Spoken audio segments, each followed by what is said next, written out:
44장 1절에서 14절까지 내용입니다.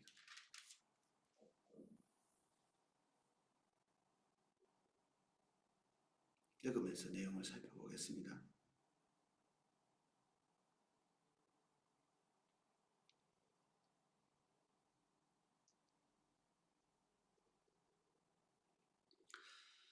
그가 나를 데리고 성소의 동쪽을 향한 바깥문에 돌아오시니 그 문이 닫혔더라.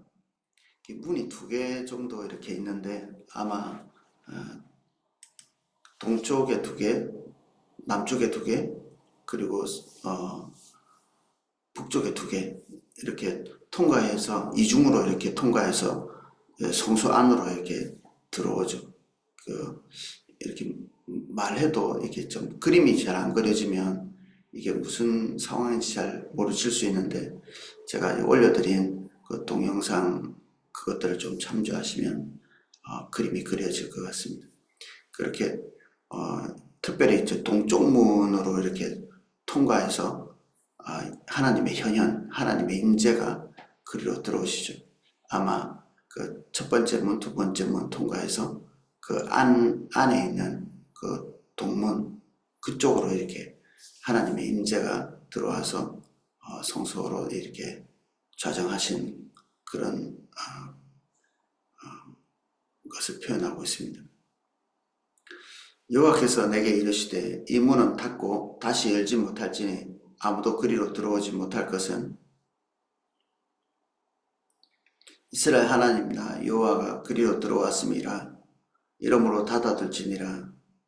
그래서 이 성소에 들어가는 문이 총 3개가 있는데 동쪽으로 들어오는 것들을 금하고 있죠. 사람이 하나님께서 그곳으로 들어갔기 때문에 다른 존재가 거기에 들어가지 못하도록 딱 하나의 예외가 있는데 그 예외가 왕입니다. 이 왕은 그 완전히 통과하지는 못하고 그 문 앞에까지 가서 이제 예배할 수 있는 그 문 안에 들어가면 제사장들이 거기에서 이제 예배하기 위해서 제물을 준비하고 그리고 성전 안에서 예배하는 그 백성들을 대신해서 번제를 드리고 그리고 안에 들어가서 성소를 섬기고 이렇게 하죠.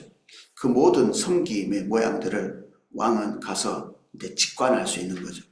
다른 백성들은 거기까지 들어가지 못하고 왕은 그 여호와께서 들어가셨던 그 동문, 그 입구 현관까지 들어가서 이제 거기까지 들어가면 안에 통과는 못해도 눈으로 이렇게 직관할 수 있는 거죠. 왕에게 주신 하나님의 어떤 특권이라고 볼 수 있습니다. 왕은 제사장이나 선지자나 마찬가지로 이 하나님의 뜻을 대리해서 통치하는 그런 역할을 하는 거죠. 모두가 하나님께서 이렇게 맡겨주셨던 중요한 그 어떤 직임입니다. 제사장도 선지자도 왕도 모두 다 하나님 앞에서 백성들을 대신해서 이렇게 서 있는 그런 존재들이죠. 그래서 이 왕에게는 특별한 어떤 특권 같은 것들을 이렇게 주십니다. 이런 특권은 이제 하나님께서 당신의 주권을 사용해서 주신 거죠. 그래서 이것에 대해서 우리가 항변할 수 없는 내용이고 또 왕은 하나님과 가까이 있지 않으면 하나님이 어떤 분이신지 그분의 성품이 어떤 건지 누구보다도 잘 알고 있어야 되는 존재죠. 하나님의 뜻이 무엇인지. 그래서 하나님께 더 가까이 갈 수 있는 어떤 그 여건들을 주셨을 것입니다. 그래서 그의 특권이 곧 백성들에게는 왕이 하나님의 뜻대로 통치하면 백성에게 이게 특권이 되는 거죠. 왕이 주님을 떠나면 떠날수록 하나님의 뜻을 떠나면 떠날수록 하나님의 성품을 떠나면 떠날수록 백성에게는 치명적인 문제가 생기는 거죠. 그래서 이 특권이 좀 불공평하다고 느껴진다면 우리는 하나님의 성품 안에 있는 그 자비와 긍휼을 의심하는 것이 됩니다. 우리는 모든 사람이 다 사실 특권을 가지고 있다고 볼 수 있거든요. 우리가 하고 있는 하나님 앞에서의 어떤 특정한 일들은 다른 사람은 할 수 없는 일들입니다. 우리니까 할 수 있는 거지. 이게 각자에게 다 달려 있습니다. 그 영역에서 다른 사람이 대체할 수 없는 어떤 기능들이 다들 있는 거죠. 눈은 눈으로, 팔은 팔로, 그리고 심장은 심장으로, 신장은 신장대로 몸의 모든 기능들이 다 다르고 그 하나가 그 역할을 제대로 감당하지 않으면 몸 전체에 심각한 타격이 오게 되죠. 이것이 하나님께서 각 지체에게 주신 특별한 기능들이고 또 그 기능을 하고 있기 때문에 하나님이 다른 사람보다 더 탁월한 부분들을 각자에게 나눠주신 거고 우리가 서로의 것을 인정하지 않으면 우리는 그를 통한 하나님의 혜택을 누릴 수도 없게 됩니다. 그래서 다른 사람이 특권을 누리는 게 우리에게도 결국에는 선하게 되는, 선함을 얻게 되는 그런 결과가 나오죠. 그래서 이 왕의 어떤 특권, 이거는 그에게도 영광스러운 것이지만 또한 그가 섬기고 있는 영역에서 혜택을 입을 다른 모든 백성에게도 은혜의 길이 된다는 것입니다. 4절입니다. 그가 또 나를 데리고 북문을 통하여 성전 앞에 이르시기로 내가 보니 여호와의 영광이 여호와의 성전에 가득한지라 내가 얼굴을 땅에 대고 엎드리니 여호와께서 내게 이르시되 인자야 너는 전심으로 주목하여 내가 내게 말하는 바 여호와의 성전의 모든 규례와 모든 율례를 귀로 듣고 또 성전의 입구와 성소의 출구를 전심하여 주목하고 하나님께서 존재하시는 그 성소 그 일전에 에스겔 초반에는 그 하나님의 성소에서 하나님의 임재가 떠나는 그런 환상을 보게 되죠. 실제로 하나님께서 그 성소를 떠나셔서 이제는 성소가 성소의 역할을 하지 못하는 하나님이 없는 성소는 성소가 아니죠. 근데 이제 이 성소가 하나님께서 와서 거기에 거하시기 때문에 이 성소에는 큰 이제 의미가 부여되는 거죠. 어떤 사람에게 하나님께서 중대하게 함께하고 계신다. 그러면 그 사람은 중요한 하나님 앞에서의 의미를 가지게 되는 거죠. 그렇지 못하다면 서서히 그 의미는 공동체 앞에서도 쉽게 되고 그리고 하나님 앞에서도 쉽게 되고 우리는 주의 성전이라고 이렇게 얘기하는데 하나님께서 우리 안에 거주하느냐 그렇지 않느냐에 따라서 우리의 존재감이라고 사람들이 표현하는 그런 것들은 현저한 격차를 보이겠죠. 하나님께서 이 에스겔에게 보이신 이 성전에 다시 돌아와서 거기에서 계시기 때문에 백성들에게 이 성소는 너무나 중요한 부분들이 되죠.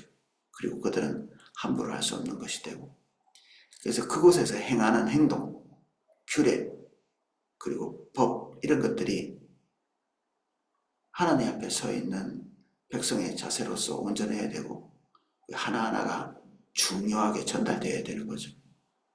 하나님은 다다익선이나 극히 많은 것, 다량의 것을 요구하신다기보다는 하나님께서 말씀하신 딱 그대로의 어떤 규정, 이것들을 지키는 것, 이게 너무 소중하죠. 우리가 생각하고 있는 그 어떤 것들, 그런 것들보다 하나님께서 우리에게 요구하시는 게 뭔가, 그걸 정확하게 인식하는 게 가장 중요합니다. 너는 반역하는 자 곧 이스라엘 족속에게 이르기를 주 여호와께서 이같이 말씀하시기를 이스라엘 족속아 너의 모든 가정한 일이 족하니라 너희가 마음과 몸에 할례받지 아니한 이방인을 데려오고 내 떡과 기름과 피를 드릴 때 그들로 내 성소 안에 있게 하여 내 성전을 더럽힘으로 너희의 모든 가정한 일 외에 그들이 내 언약을 위반하게 하는 것이 되었으며 너희가 내 성물을 직분을 지키지 아니하고 내 성물의 직분을 지키지 아니하고 내 성소에 사람을 두어 너희 직분을 대신 지키게 하였느니라. 그래서 여기 하나님께서 이제 새로운 성전을 세우시고 거기서 하나님의 백성과 관계를 맺으려고 이렇게 시도할 때 이게 이제 포로기가 끝난 다음에 있을 일에 대한 하나님의 규정이기도 하죠. 정말 이게 벌써 어느 정도는 먼 미래일 텐데 하나님께서 이게 내일 있을 일처럼 이야기하고 계십니다. 여기에 새롭게 될 성전에 대한 이야기를 하시면서 하나님께서 이전에 이스라엘 백성들이 행했던 악행에 대해서 거론하시죠. 이 말은 이제 하나님이 뒤끝 있다 뭐 이렇게 생각하기보다는 지금 현재에 세워질 이 에스겔의 성전은 어느 때보다 더 완전하고 그리고 그들이 이전에 있는 죄를 되풀이해서 여기에서 행해서는 안 된다. 그 전에 하나님이 그 성전을 떠나실 때 그들은 하나님이 들어갔던 이 동문에서 20여 명의 사람들이 거짓 예언을 하고 그리고 동쪽을 향해서 태양의 신을 향해서 경배하는 그런 일들을 행했죠. 그리고 당연히 그 신을 섬기는 사람들이 거기를 출입했을 것이고 거기에는 할례받지 못한 사람들이 왔을 것이고 여기 이방인들 자체가 이 성전에 들어오지 못한다 이런 개념보다는 하나님께서는 만민이 기도하는 집으로 이 솔로몬 성전을 세우신 거거든요. 할례받지 못한 자, 요게 단서가 달려있죠. 모든 이방인들이 아니라 할례받지 못한 사람들, 이게 소위 할례를 받고 그리고 여호와 하나님에 대한 헌신이 그들에게 와 있는 그런 이방인들은 그들이 할례를 받고 이름이 경건한 자 이렇게 지칭되어지는 이방인 중에서도 이 여호와의 신앙으로 회심한 자들에게 경건한 자라는 이름이 붙여졌다고 하거든요. 그러한 자들이 여기 들어와서 하나님과 관계를 맺는 것은 상관은 없죠. 오히려 하나님께서 성전을 세우신 목적이기도 하고 근데 그 안에서도 할례받지 못한 자들이 이곳에 들어온다. 우상숭배를 끌고 들어오는 거죠. 그리고 하나님에 대한 경외가 없는 자들이 이곳에 들어와서 이 성전을 더럽히는 이런 일들을 다시 반복하지 않도록 경고하시는 겁니다. 경고. 그리고 특별히 이제 여기에 자기 직분을 지키지 않고 다른 사람을 여기 세웠다 이렇게 돼 있는데 역사적으로 볼 때 뭐 분명한 것들이 잘 기억이 안 나는데 이 북이스라엘 같은 경우에는 그 일반인들을 막 고용해가지고 그들의 성전을 채우는 그런 일들이 있었죠. 그 하나님의 세우신 그 예루살렘에 있던 그 성전에 가지 못하게 하려고 새로운 제단을 만들고 새로운 성직자를 세우고 레위인들이 성직자가 되어야 됨에도 불구하고 레위인들 말고 자원하는 사람이라면 누구든지 거기에 세우는 하나님이 규정한 사람들, 하나님이 규정한 방식으로 이 예배를 끌고 가지 않고 그들 나름대로의 정치적 목적을 따라서 이렇게 저렇게 규정을 세우는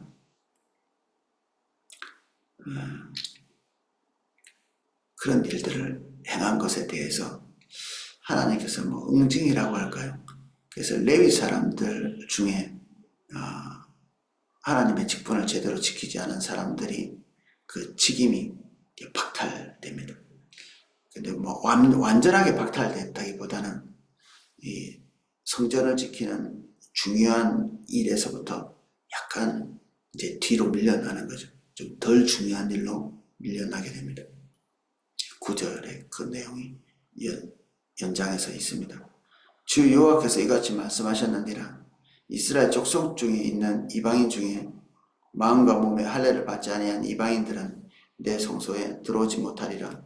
이스라엘 족속이 그릇 행하여 나를 떠날 때에 레위 사람도 그릇 행하여 그 우상을 따라 나를 멀리 떠났으니 그 죄악을 담당하리라. 그러나 그들이 내 성소에서 수종들어 성전 문을 맡을 것이며 성전에서 수종들어 백성의 번제의 희생물과 다른 희생물을 잡아 백성 앞에서 서서 수종들게 되리라. 하나님께서 레위인들에게 그 직임을 감당하지 못해서 탈락을 시켰지만 또 하나님의 긍휼과 자비가 그들을 완전히 이곳에서 직임을 박탈한 게 아니라 저 뒤쪽에서 이 예배 자체를 서브해주는 2차적인 어떤 그 봉사에 어떤 헌신할 수 있도록 이렇게 돕는 자로 있죠. 이런 일들도 소중한 일이죠.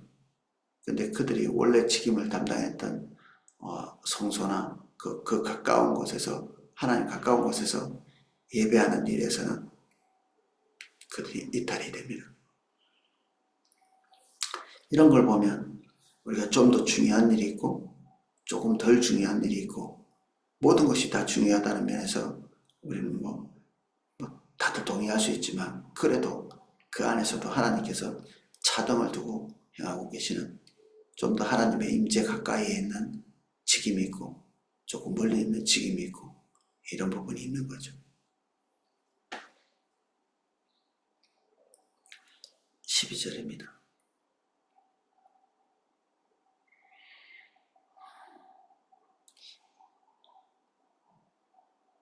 그들이 전에 백성을 위하여 그 우상 앞에서 수종들어 이스라엘 족속의 죄악에 걸려 넘어지지 않게 하였으므로 내가 내 손을 들어 그들의 죄악을 담당하였느니라. 그들이 내 손을 들어 쳐서 그들이 내 그 죄악을 담당하였었느니라. 주 여호와의 말씀이니라. 이게 아마 그 민수기에 있었던 그 사건을 말하는 것 같습니다. 이스라엘 백성들이 통째로 주님을 떠났을 때 우상을 숭배하고 그리고 이집트에 있었던 그 송아지를 만들어서 거기서 하나님이라고 이렇게 이름 붙이면서 송아지를 섬길 때 모세가 내려와 보니까 거기에서 우상 숭배를 하고 있는 백성들이 있을 때 그 안에서도 여호와의 편에 설 자가 나오라고 이렇게 얘기하니까 레위인들이 나오잖아요. 그때 레위인들이 하나님 앞에서 이 질투를 가지고 그들을 또 살육하기도 하고 응징하기도 하고 그러면서 하나님 앞에 섰던 그 사건이 있죠. 그 사건에 대한 기억을 하나님께서 하고 계시고 그들이 완전히 이곳에서 이탈하지 않은 그런 상황이 그것 때문이다 이렇게 나와 있습니다. 그러나 내가 그들을 세워 성전을 지키게 하고 성전의 모든 수종드는 일과 그 가운데에서 행하는 모든 일을 맡기리라. 오늘 내용은 이제 다 완성되어진 에스겔 성전에서 어떤 식으로 섬김을 할 것인가, 하나님을 대면할 것인가 하는 규정들을 쓰고 있습니다. 그 안에는 왕과 같이 하나님께 좀 더 가까이 가서 예배할 수 있는 존재와 좀 멀리 있어야 되는 존재, 그리고 레위인들 가운데에서 하나님의 원래의 직임을 감당하지 못하고 이탈되는, 그러나 완전히 이탈되지는 않고 어느 정도의 거리에서 하나님을 섬기고 있는 그런 모습들을 보면서 우리는 하나님이 우리에게 맡기신 직임에 대한 소중함, 그리고 우리가 세속에서 가져온 이 무질서의 평등이 있습니다. 무질서의 평등. 하나님으로부터 오지 않은 평등의 이해. 이건 아주 이렇게 사악한 것이거든요. 하나님께서는 이 높이의 차이를 두시죠. 그리고 질적인 차이를 두시고, 그리고 세상을 창조하실 때부터 하나님께서는 영광과 영광의 차이를 두셨다. 이렇게 되어 있습니다. 별과 별의 영광이 다르고, 해와 달의 영광이 다르고, 그리고 별과 이 해의 영광이 다르고, 그리고 천사와 그리고 영적인 생물들, 그리고 인간 사이에서도 하나님께서 세우신 어떤 질서에 따라서 어떤 영광이 다른, 천국에 가서도 모든 사람이 다 누리고 있는 영광이 틀릴 것이고 상급이 틀릴 것이고 위치가 틀릴 것이고, 근데 천국은 아무도 그것에 대해서 불평하거나 불합리하다고 말하지 않는, 하나님의 완전한 안에서 일어난 그런 격차, 이것을 구별이라고 부르든지 아니면 조금 부정적인 이미지를 더해서 차별이라고 얘기하든지, 이것들이 하나님으로부터 나와서 질서라는 이름으로 이렇게 배치가 되어 있는 거거든요. 그래서 우리는 세상에 존재하는 이 어느 정도의 차등, 이런 것들을 인정하고 수용할 필요가 있죠. 그래서 어떤 집단들처럼 모든 것이 이 기계적 평등을 가져와야 된다고 이렇게 믿는 것들은 성경에서 위반한 사악한 가치관들이죠. 그래서 이 겸손이 가장 중요한 부분 중에 하나입니다. 이 질서, 그리고 하나님이 나에게 주신 위상을 함부로 내팽개치지 않는 것도 너무 중요하죠. 이게 함부로 내팽개칠 경우에 부모가 부모의 자리를 내팽개치고, 가장이 가장의 자리를 내팽개치고, 회사 직장의 상사가 자기 직임을 내팽개치고, 또는 왕이 자기 직임을 하나님께서 주신 목적대로 쓰지 않고 권력을 남용한다든지, 이런 것들은 무서운 결과를 가져오죠. 권력을 남용하는 것도 두려운 일이고, 그 권력을 내팽개치는 것도 두려운 일이고, 그러니까 우리에게 준 자리를 하나님의 뜻대로 지키고 있는 것이, 이게 겸손이자 우리에게 축복이죠. 그래서 하나님이 우리에게는 적정한 위치와 적정한 능력, 그리고 그것을 통해서 전체의 몸에게 봉사할 수 있는 은혜를 주신 거죠. 우리는 그 위치에서 그 일을 행할 때 가장 행복할 수 있고, 하나님의 은혜를 경험할 수 있고, 소위 하나님의 뒷받침이라고 부르는 그 하나님의 강력을 경험할 수 있습니다. 그래서 일단은 다른 사람에게 주어진 특권, 권리, 다른 사람에게 주어진 어떤 위상, 이런 것들은 우리가 마음을 다해서 지지하고, 그리고 그 앞에 굴복하고, 우리에게 주어진 특권이나 위상은 정말 소중히 여기고, 그것을 남용하지 않고 그 안에서 성실하게 봉사하고, 그렇게 함으로써 하나님의 지지를 경험하면서 주님을 깊이 깊이 알아가죠. 성경에는 자기 일에 충실한 자를 보느냐 그가 왕 앞에 서리라, 이런 말씀을 하고 있거든요. 그러니까 어떻게 보면 이 왕처럼 어떤 처음부터 중요한 위상을 가지고 있는 그런 직임이 아니라 할지라도 자기 직임 안에서 하나님의 은혜를 바라면서 성실하게 감당할 때 그가 누추하게 되지 않을 거라는 그런 얘기를 하시는 거거든요. 그래서 그 직임에 성실하게 할 때 그가 가장 높은 자의 그 얼굴을 대면하게 되는, 그에게 돌아올 영광에 대해서 얘기하는 거죠. 오늘 이 에스겔의 성전의 완성과 함께 그 앞에서 예배드리는 예배의 규정을 이제 처음 살펴보기 시작했습니다. 오늘은 여기까지 살펴보겠습니다. 기도하겠습니다. 주님, 우리에게 구원을 베푸시고 하나님의 자녀 삼으신 것도 감사하지만,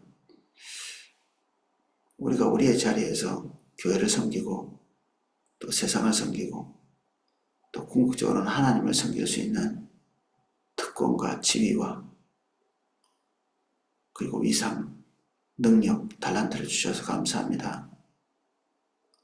우리가 우리에게 주어진 것이 무엇인지를 파악하게 하시고, 그 안에서 우리에게 주신 것을 남용하지 않게 하시고, 또한 우리에게 주신 직임을 귀히 여기고 감사하며 힘을 다하여 주님과 교회와 세상을 위해서 섬겨낼 수 있도록 도와주십시오. 우리의 자리를 이탈하지 않게 해주십시오. 부모의 자리를 가장의 자리를, 아내의 자리를, 회사에서는 하나님 그 회사의 수장으로서의 자리를, 교회에서의 자기 위치를 떠나지 않게 해주십시오. 하나님의 지지를 잃지 않게 해주십시오. 주의 뜻 안에서 겸손히, 그리고 하나님 경외함으로 우리의 자리를 지킬 수 있게 해주십시오. 이탈한 곳에서 하나님의 지지가 없습니다.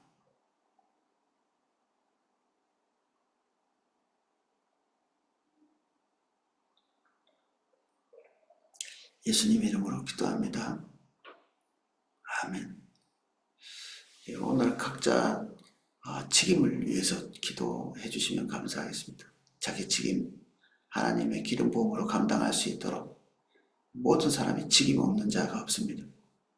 보이든 보이지 않든, 눈에 띄든 띄지 않든 하나님께서 각자 개인에게 나누어 주신 것들 성실히 감당할 수 있도록, 그리고 교회에 있는 스태프들을 위해서, 담임 목사님 위해서, 그리고 특별히 이번 주는 창사 30주년 기념 축제죠. 나름대로 하나님이 지금까지 우리 교회를 세워오신 것에 대한 감사, 그리고 서로가 서로에게 축하하고, 또 다음 단계 하나님께서 우리에게 무엇을 말씀하시고 인도하시는지를 듣는 뮤지컬을 통해서 아마 그런 일이 있을 것입니다. 그것을 위해서 지금 준비하고 있는 분들 정말 밤낮으로 준비하고 있는데 위해서 기도해 주시면 감사하겠습니다. 그들이 그들의 책임을 감당할 때, 잘 감당할 때 우리에게도 하나님의 큰 혜택이 나누어질 줄 믿습니다. 제가 기도하실 수 있도록 음악을 방송해 드리겠습니다.